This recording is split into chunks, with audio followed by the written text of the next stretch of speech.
Exercise 11.1 का question number 2 है, construct a triangle of side 4 centimetre, 5 centimetre and 6 centimetre and then a triangle similar to it whose sides are 2:3, 2/3 के form में होंगे of corresponding side of first triangle. तो हमको पहले जो 3 sides दिए हैं उनके थ्रू एक ट्रायंगल फॉर्म करना है, और ट्रायंगल फॉर्म होने के बाद वो जो ट्रायंगल बना है उसी के सिमिलर एक ट्रायंगल ड्रॉ करना है, और उनकी साइड के बीच में जो रेशियो होगा वो क्या होगा, 2/3 का रेशियो होगा, यानी 2/3 होगी करस्पॉन्डिंग साइड्स। तो पहले ट्रायंगल फॉर्म कर देते हैं। ट्रायंगल फॉर्म करने के लिए हम कोई भी साइड ले सकते हैं। तो हम क्या कर सकते हैं, 4 सेंटीमीटर की साइड ले लेते हैं, 4 सेंटीमीटर ड्रॉ कर लेते हैं। 4 सेंटीमीटर यहां आपने 4 सेंटीमीटर, पहला डॉट यहां, दूसरा डॉट यहां। जरूरी नहीं है आप 4 ही ड्रॉ करें, ठीक है, ये कंपलसरी रूल नहीं है। आप 5 भी ड्रॉ कर सकते हो, 6 भी ड्रॉ कर सकते हो, ठीक है। 4 सेंटीमीटर आपने ड्रॉ कर दिया, इसका नाम मैं दे देता हूं ए बी, ये लाइन सेगमेंट। अभी नहीं देते हैं इसका नाम, पहले कर लेते हैं, ठीक है, क्योंकि जो अभी वैल्यू आएगी वो डिसाइड करेगी। तो पहले ट्रायंगल फॉर्म कर देते हैं। ये हमने लाइन सेगमेंट ड्रॉ किया, कितनी सेंटीमीटर की, 4। तो ट्रायंगल की पहली साइड हो गई 4, दूसरी साइड होगी क्या, 5। तो हम करते क्या है, कंपास लेते हैं, कंपास में 5 सेंटीमीटर मेजर कर देते हैं। आप इनको मेजर करोगे, पॉइंटर को रखो 5 पे, इसको बढ़ा के, ठीक है, ये एग्जैक्ट होना चाहिए, नहीं तो गड़बड़ हो जाएगी। थोड़ा सा अंतर है, देखें, बिल्कुल ठीक है। तो आप क्या करोगे, इस पॉइंट से इस पॉइंट पे रखो और एक आर्क ड्रॉ कर दो, ठीक है। ये आर्क ड्रॉ कर दिया आपने। ऐसे ही अब यहां से यहां कितनी डिस्टेंस होगी, 5। दूसरी साइड से आप 6 सेंटीमीटर मेजर करो और यहां से 6 सेंटीमीटर पर कट लगा दो। तो आप 6 ले लोगे,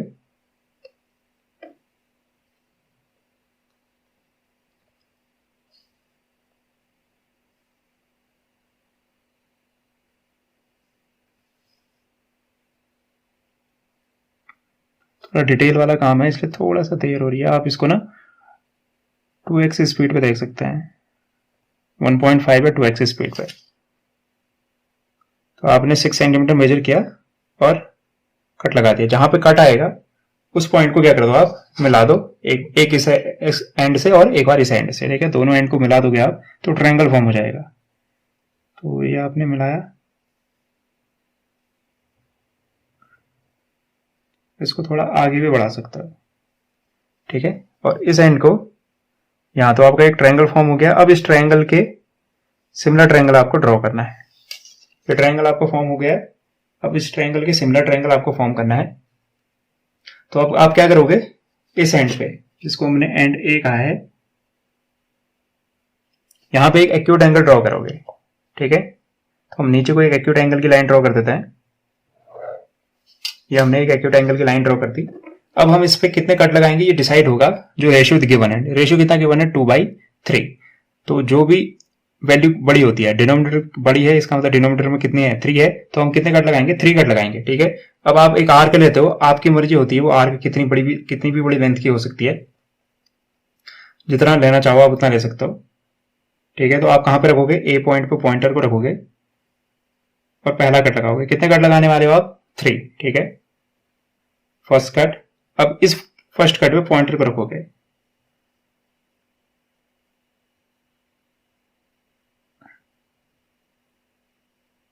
ये सेकेंड कट और ये थर्ड कट, ठीक है।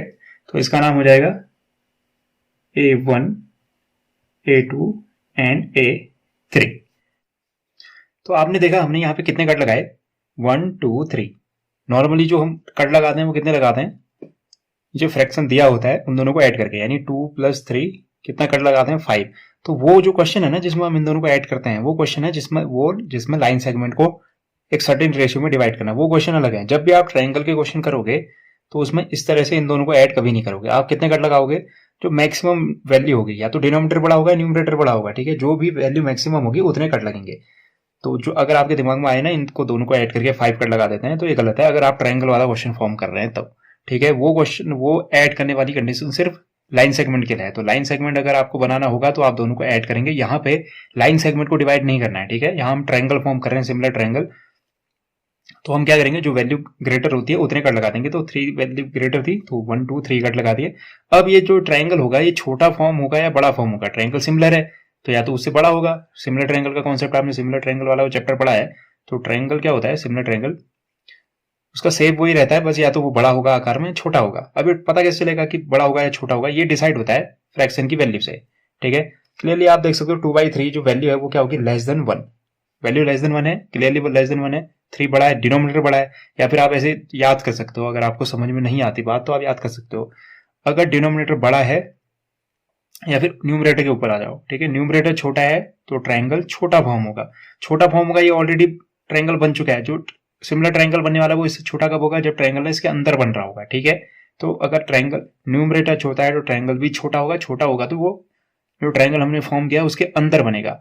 अगर न्यूमरेटर बड़ा है तो ट्रायंगल भी बड़ा फॉर्म होगा, यानी आपको इस लाइन को ना एक्सटेंड करना पड़ेगा, क्योंकि ट्रायंगल आपने ये ट्रायंगल फॉर्म कर दिया, अब वैल्यू क्या आ रही है, बड़ी, क्योंकि अगर न्यूमरेटर क्या हो गया, बड़ा हो गया है नहीं इसमें। ठीक है, अगर कंडीशन है कि न्यूमरेटर क्या बड़ा है, सपोज यहाँ पे 5 होता, 5/3, तो क्योंकि वो ट्रायंगल बड़ा फॉर्म होना है तो आपको क्या करना पड़ता है, इस साइड को ना एक्सटेंड करना पड़ता है आगे को। ठीक है, तो क्योंकि इसमें ट्रायंगल छोटा फॉर्म हो रहा है तो हम क्या करेंगे, जो ये लास्ट एंड है आपका A3 को कहां से मिला देंगे, इस लास्ट एंड से मिला देंगे। क्यों? क्योंकि छोटा फॉर्म होने वाला है, इसलिए हम लास्ट एंड को लास्ट एंड से मिला देंगे। अगर बड़ा होता तो हम ये नहीं करते। ठीक है, तो हम इसको क्या कर देते हैं, मिला देते हैं। अगर सपोज बड़ा होता तो हम ये जो 2 है ना, जो छोटी वैल्यू है उसको मिला दें। क्लियरली अगर आपको बड़ा करना है आप क्या करोगे, इसको मिलाओगे A2 को, क्योंकि 2 और 3 दो दे रखे हैं, तो A2 और A3 है, तो आप 2 को मिलाते तो अब आपके पास 3 है। तो 3 को मिलाने के लिए आप यहां तो जाते नहीं, आपको कहां जाना पड़ता, बाहर जाना पड़ता। ऑटोमेटिकली इसको एक्सटेंड करते हैं तो ट्रायंगल बड़ा हो जाता है। फिलहाल छोटा होने वाला ट्रायंगल, तो हम A3 को किस पॉइंट से मिला देंगे, ये पॉइंट क्या था हमारा, बी पॉइंट था, इसको बी पॉइंट कह दीजिए, इसको इस पॉइंट से मिला देंगे। ठीक है, ये हमने मिला दिया। अब क्या है, ये जो साइड फॉर्म हुई है कौन सी, A3B, इसके पैरेलल साइड ड्रॉ करेंगे। A3 पे यहाँ पे क्या है, 2 और 3 दे रखा है, यानी A2 और A3 पे ही होने वाला है काम। A3 को हमने लास्ट एंड से मिला दिया, क्योंकि हमको पता था जो ट्रायंगल फॉर्म होगा वो छोटा ट्रायंगल फॉर्म होगा, तो लास्ट एंड को लास्ट एंड से मिला दिया, A3 को B से मिला दिया। अब हम क्या करेंगे, A3 के पैरेलल लाइन ड्रॉ करेंगे। पैरेलल ड्रॉ लाइन करने का जो प्रोसेस है, आप क्या करते हो, कोई आर्क लेते हो। ठीक है, ये आर्क आपके ऊपर डिपेंड करता है। आप A3 पे रखोगे कंपास के पॉइंटर को और एक आर्क ड्रॉ करोगे। ठीक है, आपने कर दिया एक आर्क ड्रॉ, ये तो ये जो लाइन थी इसको कहां पे कट कर रहा है, ये A2 पे कट नहीं कर रहा है। ठीक है, A2 के आगे कट कर रहा है। ठीक है, तो इसको चेंज नहीं करना, आपने A3 पे रख के जो आर्क ड्रॉ की ना उसको चेंज नहीं करना है। अब आप इसी को कहां रखोगे, A2 पे। यहाँ A2 पे क्यों रख रहे हैं, क्योंकि आपको रेशियो दे रखा है 2/3। अगर सपोज यहाँ पे कुछ और होता तो वहां पे रखते, 2 दे रखा है तो आप A2 पे रखोगे। आपको A2 पे इसके पैरेलल लाइन ड्रॉ करनी है, आपने A2 पे रखा और ये आर्क ड्रॉ कर दिया उसी लेंथ का। ठीक है, अब आप क्या करोगे, यहां पे इस आर्क ने, जो आर्क आपने ड्रॉ किया था उसने इस लाइन को जहां पे कट किया है, ठीक है, उतना आप मेजर करोगे। यहां पे पॉइंट रखा और यहां मेजर करोगे कि ये लाइन कितनी दूर है। ठीक है, ये मेजर किया आपने, थोड़ा डिटेल वाला काम है ये। ठीक है, ये मेजर किया आप, अब मेजर कर चुके हो तो आप ये जो A2 से आपने आर्क ड्रॉ किया था उसने जो इस लाइन को एक्स लाइन कह दो इसको। ठीक है, इसको एक्स कह दो। तो एक्स लाइन को जहां पे कट किया वहां पे रखोगे, आप A1 पे नहीं रख रहे हो। ठीक है, आप इसको रख रहे हो यहाँ पे कट किया है, यहां से एक कट मार दोगे। ठीक है, इस कट को आप क्या करोगे, आप A2 से मिला दोगे। A2 और इस कट को मिला दो। ठीक है, A2 और इस कट को मिला दो, तो हम A2 और इस कट को क्या कर देंगे, मिला देंगे। तो मिलाओगे तो आगे जाके कहीं ना कहीं AB लाइन को टच करेगा, तो उसको हम कह देंगे, इस पॉइंट को हम कह देंगे B डैश। क्लियरली हमको दिख रहा है B डैश क्या है, AB के अंदर फॉर्म हो रहा है। तो अब हम क्या करेंगे, जैसे हमने A3B का पैरेलल लाइन ड्रॉ किया था A2 पे, अब हम क्या करेंगे, ये जो साइड है BC कह दो इसको, इस पॉइंट को क्या कह दो, C, क्योंकि ट्रायंगल फॉर्म हुआ C, ठीक है। तो BC लाइन के पैरेलल लाइन ड्रॉ करें। पैरेलल लाइन की प्रोसेस क्या है, वही, आप कोई भी आर्क लो, ठीक है, किसी भी डिस्टेंस के आर्क लो और उसको ड्रॉ करो, ठीक है। ये ड्रॉ किया। अब ये कहां से ड्रॉ किया था आपने, बी से, आप कहां पे बनाना चाह रहे हो पैरेलल लाइन, बी डैश पे, तो इसी आर्क को बी डैश पे रख के फिर से ड्रॉ करो। ये ड्रॉ कर दिया। अब आप क्या करोगे, बी से जो आर्क ड्रॉ की थी उसने वो कितनी डिस्टेंस पे है, ठीक है, तो जहां पे कट किया वहां पे रखो और इसको मेजर करो, ठीक है। इसको मेजर करोगे, एग्जैक्ट मेजर करना है। मेजर करके आप क्या करोगे, बी डैश से जो आर्क ड्रॉ की थी उसने ए बी लाइन को जहां पे टच किया है वहां पे रखोगे और कट कर दोगे। तो आपने कहां से पैरेलल लाइन ड्रॉ करने के लिए किया है, बी डैश से, तो इस आर्क जो कट इंटरसेक्टिंग पॉइंट है इसको किससे मिला दोगे, बी डैश से, ठीक है। इसको आप बी डैश से मिला दोगे अच्छे से, आगे जाके ये मिल जाएगी, ठीक है। तो ये प्रोसीजर कंप्लीट हुआ, आपको एक नया ट्रायंगल मिला, क्या, ए बी डैश, इसको कह दो आप सी डैश, ठीक है। तो ये क्या है, इसका सिमिलर ट्रायंगल है। आपका ओरिजिनल ट्रायंगल क्या था, ए बी सी, ठीक है। आपका original triangle A B C था और आपने उसके सिमिलर ट्रायंगल बनाया ए बी डैश सी, ठीक है। उसके सिमिलर जो ट्रायंगल फॉर्म हुआ है वो ये हुआ है। अब हमको क्या करना है, क्वेश्चन में इसका जस्टिफिकेशन भी देना है आंसर का, कि ये जो ट्रायंगल फॉर्म हुआ है ना, ये एक्चुअल में वाकई में इसकी करस्पॉन्डिंग साइड और जो ओरिजिनल ट्रायंगल है उसकी करस्पॉन्डिंग साइड किस रेशियो में है, 2:3 में है, ठीक है। एक बार मैं रिपीट कर देता हूं प्रोसेस क्या थी, हमको 3 लाइन सेगमेंट की लेंथ गिवन थी, तो हमने क्या किया, 4 सेंटीमीटर की एक लाइन ड्रॉ की, 5 सेंटीमीटर मेजर किया कंपास से, स्केल की हेल्प से 5 सेंटीमीटर मेजर किया। ऐसे आप रैंडम नहीं खींच सकते हो 5 सेंटीमीटर, आपने 5 सेंटीमीटर ऐसे मेजर किया, ए पॉइंट पे रखा और एक आर्क ड्रॉ कर दी 5 सेंटीमीटर की। ऐसे ही बी पॉइंट पे आपने 6 सेंटीमीटर मेजर किया और 20 पॉइंट से 6 सेंटीमीटर की आर्क ने कट की, तो 6 सेंटीमीटर और 5 सेंटीमीटर ने एक दूसरे को कट किया सी पॉइंट पे, उसको हमने उस पॉइंट को नाम दे दिया सी, ठीक है। तो हमने ए से सी को मिला दिया और बी से सी को मिला दिया, तो हमारा एक ट्रायंगल फॉर्म हुआ, ट्रायंगल ए बी सी। तो उसने क्या कहा था, जो ट्रायंगल फॉर्म होता है फर्स्ट ट्रायंगल, उसके सिमिलर एक ट्रायंगल फॉर्म करना है जिसकी साइड्स का रेशियो, करस्पॉन्डिंग साइड्स का रेशियो क्या है आपस में, 2/3 रेशियो में है, ठीक है। तो हमने क्या किया, ए पॉइंट से एक एक्यूट एंगल की लाइन ड्रॉ की, एक्यूट एंगल की लाइन ड्रॉ की, फिर उसमें हमने क्या किया, कट लगाए A1 A2 A3। ये कट इसलिए लगे क्योंकि डिनोमिनेटर में जो वैल्यू है ग्रेटर है वो कितनी है, 3। तो जो ग्रेटर वैल्यू होती है, सपोज ये ऊपर होती है ग्रेटर वैल्यू, उससे कोई लेना देना नहीं है डिनोमिनेटर में या न्यूमरेटर में, मैक्सिमम वैल्यू जो होती है उतने कट लगते हैं। यहाँ पे इन दोनों को ऐड नहीं किया जाता है, वो क्वेश्चन अलग होता है जिसमें ऐड करते हैं। वो क्वेश्चन कौन सा होता है, जो लाइन सेगमेंट में हमको ना डिवाइड करना पड़ता है लाइन सेगमेंट को, तब, ठीक है। यहाँ लाइन सेगमेंट नहीं, यहाँ सिमिलर ट्रायंगल बन रहा है तो हम इनको ऐड नहीं करेंगे। मैक्सिमम वैल्यू 3 थी तो हमने 3 कट लगाए। अब हमने क्या देखा, हमने ये देखा न्यूमरेटर क्या है, छोटा है। न्यूमरेटर छोटा होने का मतलब जो ट्रायंगल होगा ना वो छोटा होगा। ट्रायंगल छोटा होने का मतलब ट्रायंगल जो होगा वो ओरिजिनल ट्रायंगल के अंदर बनेगा। अंदर बनेगा मतलब मैं लास्ट पॉइंट को, जो A3 है उसको लास्ट पॉइंट B से मिला दूंगा, ठीक है। तो A3 को B से मिलाया, फिर A3 के पैरेलल मैंने क्या की, A3 B के पैरेलल एक लाइन ड्रॉ की, कहां से, A2 से, क्योंकि यहाँ पे दूसरी वैल्यू क्या थी, 2। तो A2 से पैरेलल लाइन ड्रॉ की। पैरेलल लाइन ड्रॉ करने की प्रोसेस क्या है, आप A3 पे रखो कंपास की नोक और कोई भी आर्क से एक, कोई भी डिस्टेंस के आर्क से एक आर्क ड्रॉ करो और उसी आर्क को बिना चेंज किया आप A2 पे रखो।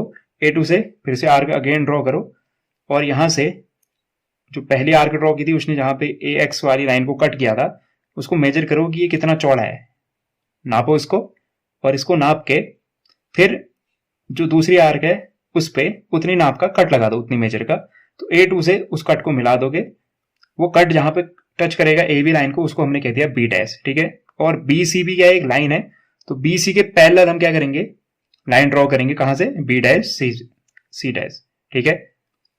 B डैश C डैश एक लाइन ड्रॉ करेंगे। तो पैरेलल ड्रॉ करने की प्रोसेस क्या, अगेन B पे रखोगे आप कंपास और एक आर्क ड्रॉ करोगे, किसी भी मेजर की हो सकती है, बस उसको एक बार चेंज नहीं करना है। जो ड्रॉ कर दी उसको B डैश पे रख के अगेन ड्रॉ किया और हमने फिर क्या किया, जो B से रखी हुई आर्क थी उसको मेजर किया, इस पॉइंट को मेजर किया ऐसे, ठीक है।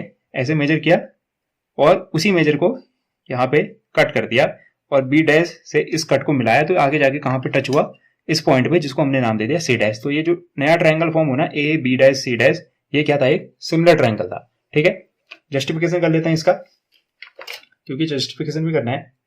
तो जस्टिफिकेशन में हमको क्या प्रूव करना है कि जो साइड्स हैं, ठीक है, जो साइड्स हैं A dash B dash, sorry A B dash और ए बी, ठीक है, ये किस रेशियो में है, 2/3। ऐसे ही ए सी डैश और ए सी 2/3 के रेशियो में है। ऐसे ही बी डैश सी डैश और बी सी दोनों के हैं 2/3 के रेशियो में है। तो जस्टिफिकेशन कर लेते हैं हम इसका।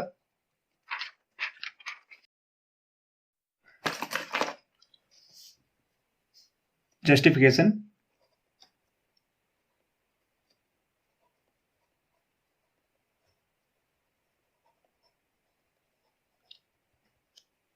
तो प्रूफ क्या करना है हमको, टू प्रूव में A B dash is equal to क्या होनी चाहिए, 2/3 ऑफ क्या, किसकी, ए बी की 2/3 होनी चाहिए, ये प्रूव करना है। ऐसे ही बी डैश सी डैश किसकी होगी 2/3, ये 2/3 होगी बी सी की।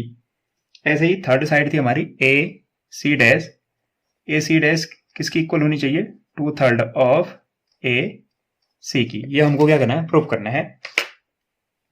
तो बाय कंस्ट्रक्शन में क्या लिख सकता हूं, बाय कंस्ट्रक्शन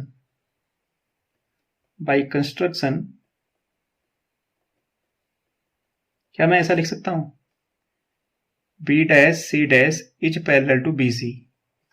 बाय कंस्ट्रक्शन हमने जानबूझ के कंस्ट्रक्शन किया था ना, बी डैश सी डैश किसके पैरेलल है, बी सी के, ये तो हमने कंस्ट्रक्ट कर रखा है।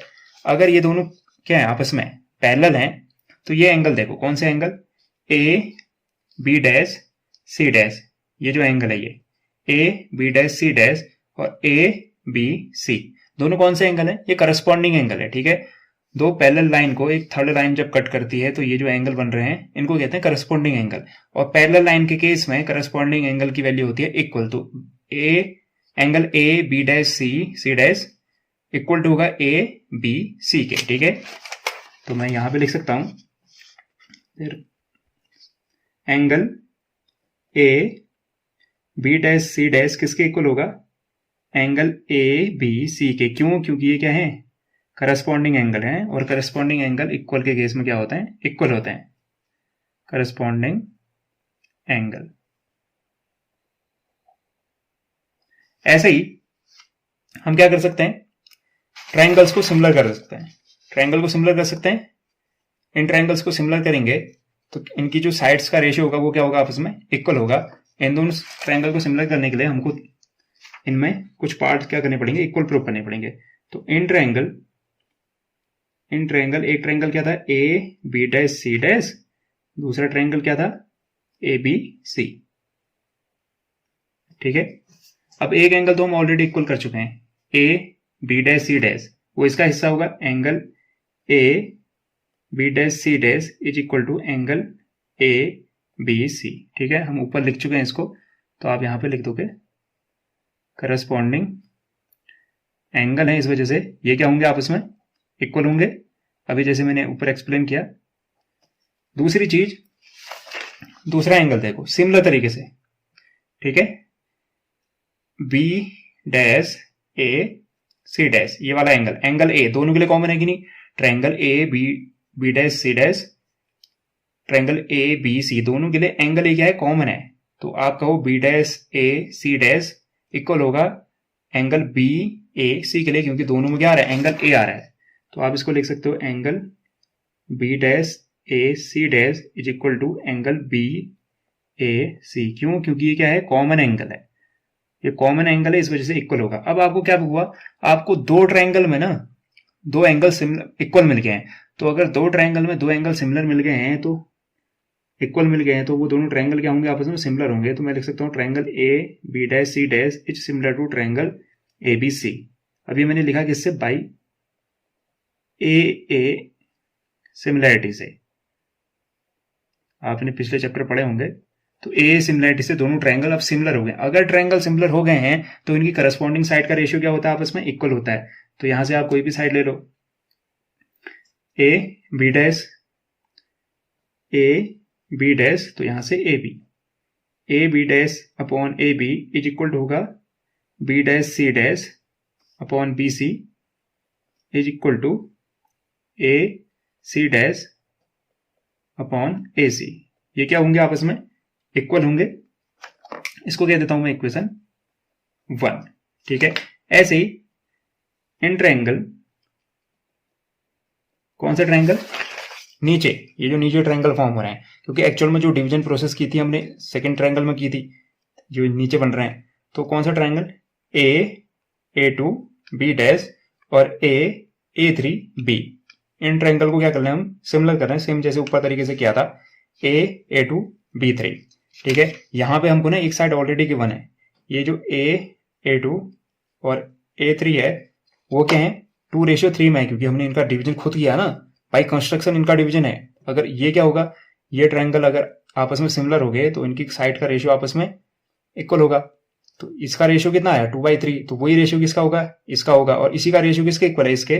तो फाइनली इन ट्रायंगल की साइड्स का रेशियो क्या हो गया, आपस में 2/3 हो गया। तो यहां से पहुंचेंगे यहां, यहां से पहुंचेंगे यहां। ठीक है, तो ये करने वाले हैं, पहले इन दोनों को हमको क्या करना पड़ेगा, सिमिलर करना पड़ेगा। तो triangle A2 B dash and triangle A3 B। ठीक है, कैसे, एक एंगल तो A कॉमन होगा दोनों के लिए। ठीक है, तो इसको लिख सकते हो एंगल, यहाँ पे ट्रायंगल का sign A, triangle A2 A B, बीच में A वाला angle as a angle A3 AB। ठीक है, किसकी बात कर रहा हूं मैं, A2 AB, यानी इस वाले एंगल की A3 AB, अगेन वही एंगल है, तो दोनों एंगल क्या है, सेम ही एंगल है, तो मैं इसको कह सकता हूं ये क्या है, कॉमन एंगल है। ठीक है, ऐसे ही करस्पॉन्डिंग एंगल वाली बात, ये वाली लाइन किसके पैरेलल थी, इसके पैरेलल थी। तो ये जो लाइन है, ये जो एंगल है, A2 B डैश और A3 B दोनों पैरेलल लाइन है, हमने खुद कंस्ट्रक्शन से ड्रॉ की हैं। तो ये एंगल क्या होंगे, ये थर्ड लाइन इनको कट कर रही है ना, ट्रांसवर्सल लाइन, तो ये एंगल क्या होंगे, corresponding angle. Corresponding angle parallel के केस में क्या होते हैं, इक्वल होते हैं। तो angle A2 B dash is equal to angle A3 B। ठीक है, angle A2 B dash is equal to angle A3 B। ये इक्वल क्यों हुए, क्योंकि ये क्या है, करस्पॉन्डिंग एंगल है, करस्पॉन्डिंग एंगल, इस वजह से क्या हो गया, आपस में इक्वल हो गए। अब क्योंकि दो ट्रायंगल में दो एंगल आपको इक्वल मिल चुके हैं, इसका मतलब वो दोनों ट्रायंगल क्या होंगे, सिमिलर होंगे बाई ए सिमिलरिटी से, जैसे ऊपर हुआ था सेम केस। तो मैं ट्रायंगल A2 B डैश को सिमिलर कर सकता हूं ट्रायंगल A3 B के हिस्से बाई A सिमिलरिटी से। ठीक है, बाई ए सिमिलरिटी से ये दोनों ट्रायंगल क्या हो गए, सिमिलर हो गए। अगर ट्रायंगल सिमिलर है तो करस्पॉन्डिंग साइड का रेशियो क्या होना चाहिए, आपस में इक्वल होना चाहिए। तो करस्पॉन्डिंग साइड क्या होगी, अब हम जानबूझ के वो साइड लेंगे, A B dash upon AB, A2 upon A3। ठीक है, तो A B dash upon AB, ये जो यहां है, ठीक है, और ऐसे ही A2 अपॉन A3। ठीक है, अब इनकी वैल्यू हमको पता है, क्यों, क्योंकि बाय कंस्ट्रक्शन हमने ये ड्रॉ किया था ना। बाय कंस्ट्रक्शन क्या है, A2 की वैल्यू जो भी है, सपोज ये 1 सेंटीमीटर अगर हमने लिया होता तो ये कितना होता, 2। ठीक है, और ये 1 होता, ये 1 होता और ये भी 1 होता, तो ये हो गया 2, और ये कितना हो गया, यहां से यहाँ 2 सेंटीमीटर, और A से A3 तक 3 सेंटीमीटर, यानी रेशियो क्या बनेगा, 2:3। ठीक है, 2/3। तो मैं इसकी जगह पे क्या लिख सकता हूं, मैं इसकी जगह पे लिख सकता हूं, ये बन जाएगा आपका, यहां लिखते हैं आगे, क्या लिखा जा सकता है, इसकी जो वैल्यू आएगी वो क्या आएगी, यहां क्या था, B डैश AB था, ये आई थी वैल्यू, यहां पे A2 अपॉन A3 था, A2 कितना है, 2, और A3 है 3। तो इसको कह देता हूं मैं इक्वेशन सेकंड। ठीक है, ये इक्वेशन सेकंड हो गई हमारी। अब आप इक्वेशन फर्स्ट और इक्वेशन सेकंड को देखोगे, इक्वेशन फर्स्ट में B dash upon A B किसके इक्वल है, B dash C dash upon B C, A C dash upon A C के। तो अगर ये वैल्यू किसके इक्वल होगी 2/3 के, तो ये सारी वैल्यू किसकी इक्वल होगी 2/3 के। तो मैं यहां से लिख सकता हूं from equation 1 and 2, equation 1 and 2 से मैं क्या लिख सकता हूं कि भैया B dash upon A B equal था किसके, B dash C dash upon B C के, और ये इक्वल था ए C dash upon A C के, और ये किसके इक्वल आया 2/3 के। तो ये तीनों के तीनों किसके इक्वल हो गए 2/3 के। तो यहां से आप क्या लिख सकते हो, यहां से मैं लिख सकता हूं A B dash, first term को लास्ट टर्म के इक्वल कर दो, तो ए बी डैश यहाँ पे रहेगा, ये अपॉन ए बी किसके साथ मल्टीप्लाई हो जाएगा 2/3 के, इज इक्वल टू 2/3 ऑफ किसके, ए बी के। ऐसे ही इस टर्म को इसके साथ मल्टीप्लाई करोगे तो B dash C dash is equal to होगा 2/3, ये बी सी वहां जाके मल्टीप्लाई हो गया तो 2/3 ऑफ बी सी। ऐसे ही ए सी डैश किसके इक्वल होगा 2/3 ऑफ अपॉन का ए सी वहां जाके मल्टीप्लाई ए सी। तो ये क्या करना था हमको, जस्टिफाई करना था, तो हमने ये जस्टिफाई कर दिया। तो फाइनली हम लिख सकते हैं जस्टिफाइड। उम्मीद करता हूं आपको ये एक्सप्लेनेशन पसंद आया होगा और समझ भी आया होगा। Thank you and have a nice day. उम्मीद करता हूं आपको ये एक्सप्लेनेशन पसंद आया होगा और समझ भी आया होगा। Thank you and have a nice day.